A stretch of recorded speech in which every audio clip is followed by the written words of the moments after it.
but I promise I'm not like weird or anything. Slate, just name affiliation. Yep, sure. I'm Malika with 101. Okay. The wives of both Edison and Westinghouse are portrayed as strong, grounded, and supported women throughout the film. How much do you think their support contributed to Edison and Westinghouse's success at the time?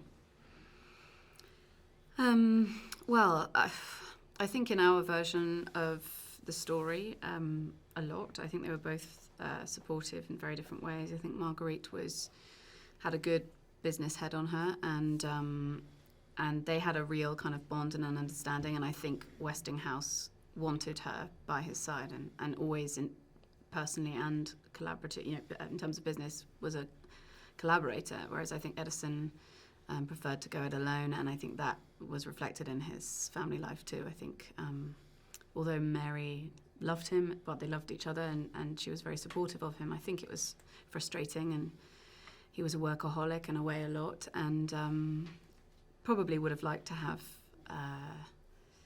not more of a handle in the business, but certainly more of him at home, I would say. Yeah. I'd say, but neither of them could have done it the way they did it without that support in either, being a right-hand support or being someone who's happy to be, to be doing the things that Edison didn't want to do. Did you know the story of the race to electricity before signing on to the film? I didn't have the slightest idea. I didn't think there'd be such a huge kerfuffle about it, really. I thought somebody just figured it out, and then they're like, well, I guess we'll let people do this. And but the fact that there's all this, of course, in retrospect, of course it makes sense, because there's going to be a feeling of ownership, like I'm the one who figured this out, and you do it my way, and you have me to thank for all this. And of course, that happens with any new advancement or development. But I didn't have any idea. What was the most interesting thing that you learned about these geniuses and their inventions?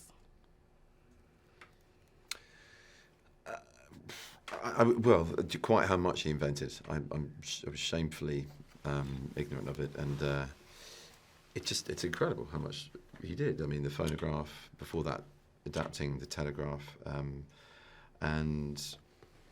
but really, I mean, more than the sort of standalone inventions and patents, and I think the highest recorded number of patents ever in the history of America, hence his moniker of being the greatest American inventor. He was the seventh child of seven, and it was a pretty humble beginning in life, and he was home educated. He attributes his learning and his voracious appetite for invention and the pursuit of new knowledge and understanding from his mother, and from a particular book he read in childhood about the natural world.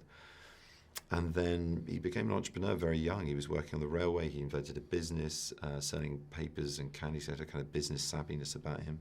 And then he started to patent the adaptations he made of the telegraph that he'd learned how to use. And then he also invented the idea of research and development with Menlo Park. That was the first time that had ever been done, that new things could be tried and tested and approved, and then tried and tested again, and run until they were perfected.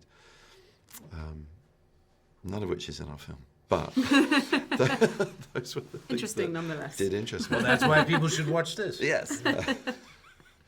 Well, I was astonished, because like everybody knows the name Westinghouse, but I had never heard Wabco before in my life. I didn't know what the heck that was, but the fact of the matter is his first big invention, if you will, is the air brake on the train, which saved countless lives in the advent of the rail system here in America, and I believe abroad. So, it was just interesting to realize there's more to it than just, washers and dryers or whatever. Okay, that's all the time we have, but thank you guys. Thank you.